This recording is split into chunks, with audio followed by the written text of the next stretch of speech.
you've got this second and third generation family businesses, and the choices are either a family member keeps the legacy going, or you sell the business and you retire off into wherever it's going to be, Cancun or something.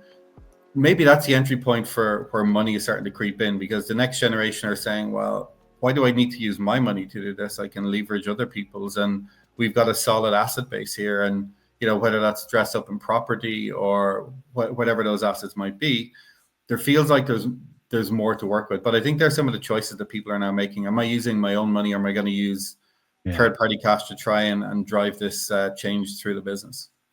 Well, that's been a big part of even the last 24 months or so, with the interest rates going up. And so, you know, when money was inexpensive to borrow, lines of credit were much cheaper, like it's slowed down the sales process, I feel like, on our side pretty significantly, as people are evaluating, you know, these projects. And so then they're thinking about, you know, do I just sell this things? We're seeing businesses and folks even just say, you know, I think Mark Cuban recently, you know, he sold the Dallas Mavericks, you know, basketball team. And he said, I didn't want the next generation to have to deal with this business and figure out what to do with it when I'm no longer around.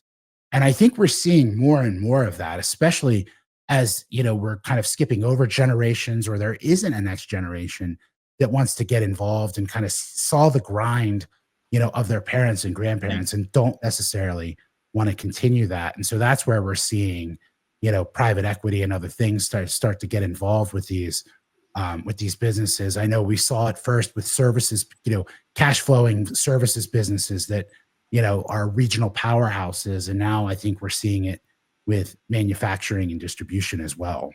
I think there's a lot of different reasons for people kind of wanting to move on. I think it's maybe they've taken it as far as they've gone. They want to create some multi-generational wealth, right? Like it's on the back end. And, you know, once you can start getting 30, 40, $50 million, you know, for a business, like you've started to create a multi-generational wealth where living off the interest, you know, is a reality.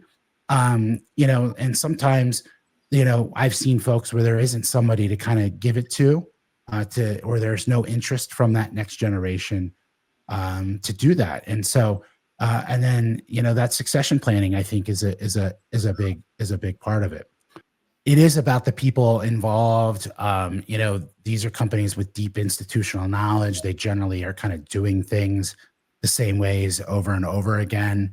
You know, we're still seeing people that have significant manual processes within the businesses for placing orders. We still see businesses that have multiple fax machines kind of operating and sitting in a corner waiting for like orders to come in. And so, you know, I think that it is an area where there's a real opportunity for some disruption and growth for those companies that want to like push forward.